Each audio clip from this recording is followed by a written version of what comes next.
Capítulo 32. Planificación de un mundo en formación.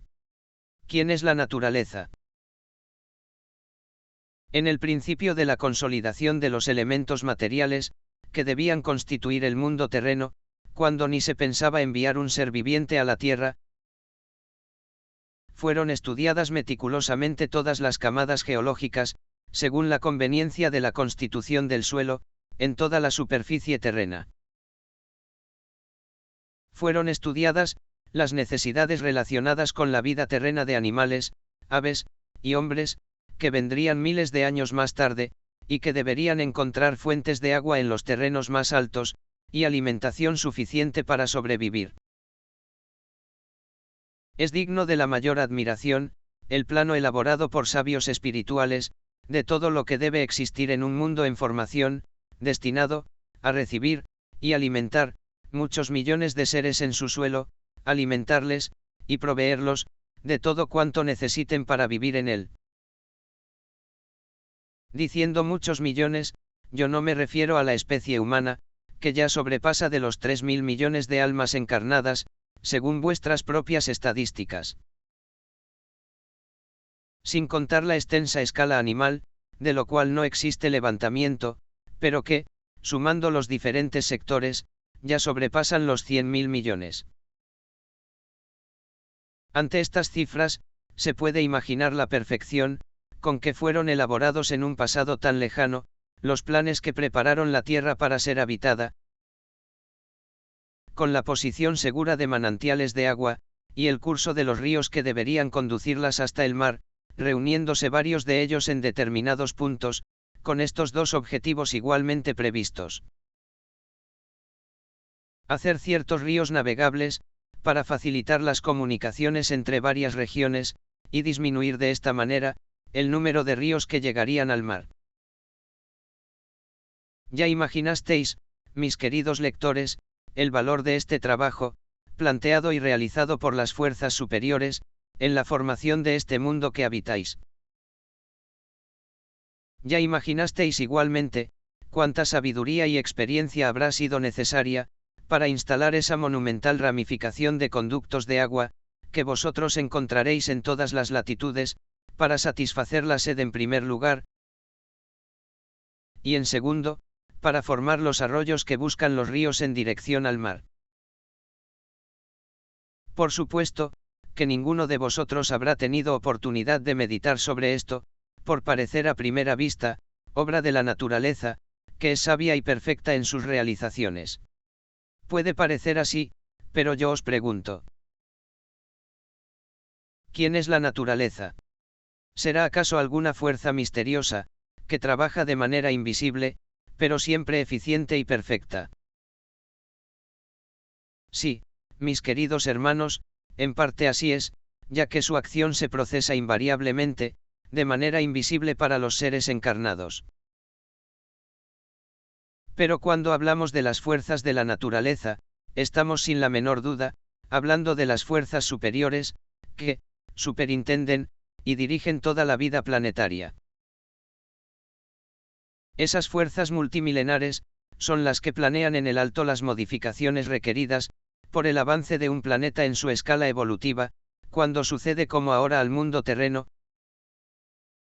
que debe prepararse para recibir una nueva categoría de seres espirituales, que ya están reencarnando. Como se trata de una categoría espiritual, bastante más refinada que la media de la humanidad actual, se hizo necesario modificar ciertas condiciones planetarias, para ajustarse a las necesidades de sus nuevos habitantes.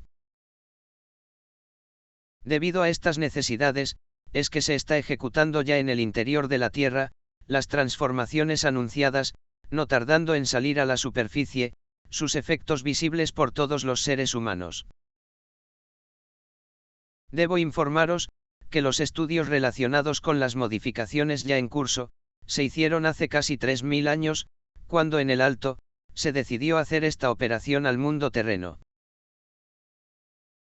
Fueron estudiados, por consiguiente, nuevos conductos de agua, a regiones y sectores, que estaban privados de ella, haciendo posible con esto, la fertilización de grandes áreas, hasta ahora completamente improductivas. Esto sucederá, lógicamente, en consecuencia de la propia modificación topográfica de estas regiones, haciéndolas después de esto, prósperas y habitables. Estoy aclarando ciertos detalles, sobre lo que habéis leído y oído, con la simple designación de transformación o modificación, de las condiciones actuales del suelo terreno. Los detalles que abordé en este capítulo, tienen el objetivo de explicar de cierto modo, en qué consisten las operaciones transformadoras, que dieron motivo para que viniesen al medio terreno, las entidades incumbidas de hablaros, por medio de la palabra hablada y escrita. Y cómo ese tipo de operación modificará por completo el suelo terreno, en cualquier punto que ésta se realice, se creyó necesario por las fuerzas superiores, avisar a todos los seres humanos, y ponerlos al corriente de lo que se trata, para que estén preparados por lo que pueda sucederles. Se asegura para todos, una existencia espiritual, que los atenderá en cualquier circunstancia. El que un hombre o mujer, pueda verse alcanzado por los efectos de una de estas operaciones, y, en consecuencia, pueda cerrar los ojos del cuerpo para siempre, nada representa de malo, o inconveniente para ellos, porque enseguida comprobarán, que tienen bien abiertos los ojos del espíritu, en un plano de luz, sin ninguna comparación posible con la nebulosidad de la Tierra. Es este, el trabajo a que se entregan desde hace algún tiempo, los emisarios del Señor en esta esfera terrena, unos como este que os habla, por medio de la palabra escrita. Esta palabra, que aquí queda grabada para siempre, y la cual puede ser leída muchas veces, hasta que el propio Espíritu tome conocimiento de ella. Otros mensajeros, usarán la palabra hablada en lugares propios para ello, siempre con este mismo gran objetivo: aconsejar a todos, hombres y mujeres, que se preparen, para emprender el viaje de regreso en cualquier momento. La preparación ya está más que recomendada y repetida. Yo creo, que todos los hombres y mujeres, estarán ya ligados permanentemente con el Señor Jesús, para que el Divino Maestro sepa exactamente, cuántos de sus guiados terrenos desean salvarse, por medio de su unión espiritual con Él. Ahora os hablaré de un episodio de mi vida, ocurrido cuando era el apóstol de los gentíos, según la denominación que aquellos pueblos buenos me dieron, cuando allí estuve predicando la salvadora doctrina de Jesús. El hecho ocurrió en una pequeña población, muy próxima a la ciudad de Éfeso, habitada principalmente por gente del campo, que se ocupaba de criar pequeños animales, y tejer tela con lino y cáñamo. Yo había marcado reuniones para una tarde de domingo, día en que todos podían comparecer, como era habitual en el lugar señalado. Yo llegué temprano al local, y meditaba sobre mi tarea del día, reuniendo mis argumentos, para demostrar la necesidad de que todos los habitantes se afiliasen al cristianismo, que yo presentaba como la doctrina consoladora y salvadora, en todas las circunstancias de la vida. Meditaba yo, sobre el desarrollo de mis argumentos en este sentido, cuando vi aproximarse la figura de un hombre, que todo indicaba tratarse de una persona culta. Le di mi atención respetuosa, y esperé a que me dirigiese su palabra. El visitante me miró fijamente sin decirme nada, y yo creí necesario dirigirle la palabra, y lo hice en estos términos. ¿Qué deseáis, señor? El hombre retiró de mí aquella mirada firme, penetrante, y me dijo: Vengo aquí, atraído por tu misión, que es noble y santa. Yo no soy de este lugar, pero recibí donde yo vivo el sentido de tus palabras y deseo oírte de cerca. Bien, respetable señor. Le contesté yo, agregando: si mis palabras le tienen agrado, puede decirme dónde las escucho. El respetable señor, me miró ahora con muchísima simpatía, y me dijo así: Yo no soy de este lugar ni de esta tierra. Supe de tus palabras por referencia, pero el asunto me agradó mucho, y aquí estoy para oírte cuando hable. Quiero, esto sí, recomendarte mucha atención y cautela con este pueblo fanático que puede sorprender.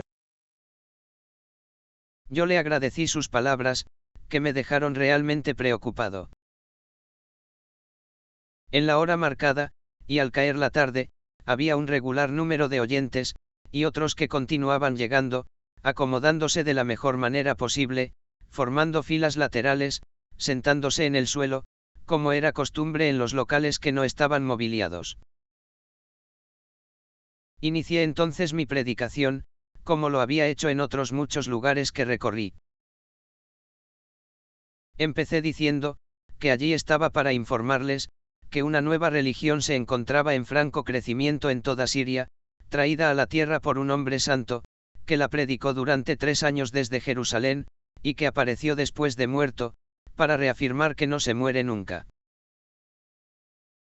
Declaré, que yo mismo había visto y hablado con ese hombre, cerca de la ciudad de Damasco, y que él mismo había dicho, que su doctrina salvaría al mundo, porque salvaría antes, todas las almas de los hombres que la siguiesen.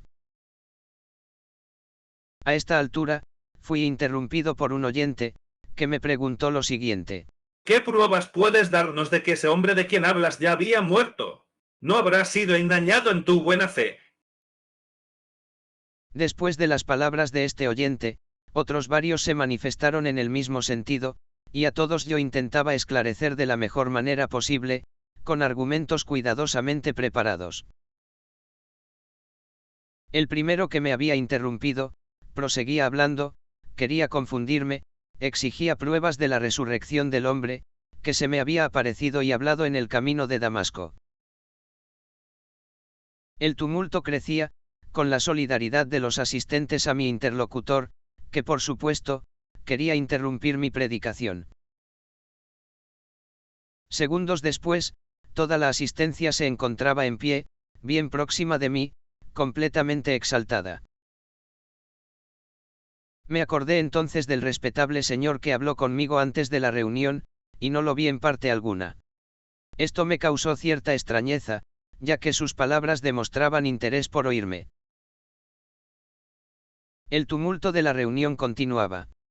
Me di cuenta, que algunos de los presentes manifestaron una actitud poco cordial respecto a mí. Yo conservé la calma. No era aquella la primera predicación, en que los oyentes liderados por personas deliberadamente contrarias al cristianismo naciente, por su propia convicción, o por intereses contrariados en la mayor parte de los casos, hacían callar al orador, hasta por medios violentos.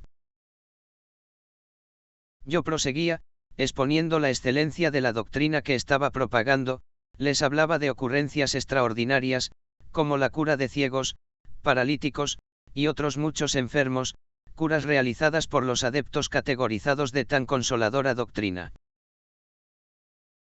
Me convencí que el ambiente ya era completamente desfavorable, en vista del empeño que aquellos líderes tenían, en que yo no prosiguiese en mi predicación. La reacción ya era bien clara, estaban dispuestos a emplear la violencia para hacerme callar, pero yo continuaba con toda calma, hablando en favor de la consoladora doctrina de Jesús de Nazaret. Cuando yo pensaba que sería expulsado de allí violentamente, ocurrió un hecho inesperado, que produjo efectos verdaderamente sorprendentes en todo el auditorio. El señor respetable que me había visitado, se asomó en la entrada, abrió camino entre los presentes exaltados, y vino a ponerse a mi lado, mirando firmemente todo el auditorio. Este quedó todo en silencio, pasando a reinar en todos los semblantes, un aire de sorpresa y expectativa. Después de algunos minutos de silencio, aquel respetable señor dijo: He venido a este lugar en el día de hoy únicamente para oír la palabra verdadera de este hermano de Israel. Él es portador de una buena nueva para todos vosotros y debe ser oído con atención. Él recibió esa incumbencia de nuestro Salvador Jesús. La prueba de esto es que yo tuve conocimientos de esta palabra en la región que ahora vivo y decidí escucharla de cerca. Por eso es que estoy hoy aquí entre vosotros. Hermanos míos, que tanto amé en otros tiempos y aún os amo hoy, escuchad con atención a este querido hermano nuestro. Aquel respetable señor dejó de hablar, y en pocos segundos su figura desaparecía, ante los ojos admirados de todos los presentes. Surgió un murmullo entre los asistentes, que buscaban una explicación para tal fenómeno. Aquella figura respetable, era bastante conocida y estimada por todos los presentes, por haber sido uno de los más poderosos dirigentes de aquella región a que pertenecía. Había sido un jefe, muy querido y admirado por su grandeza de alma, siempre dispuesto en atender a todos los que le buscaban. Había desencarnado 20 años antes. Este hecho justificaba para todos, sin la menor sombra de dudas, lo que yo había presenciado en el camino de Damasco. Desde este momento, mudaron todos los ánimos sobre mí, y lo que yo les estaba anunciando, pudiendo acabar mi predicación sin ningún otro contratiempo. En aquella pequeña población, fundé una iglesia cristiana, que evolucionó mucho con el transcurso del tiempo.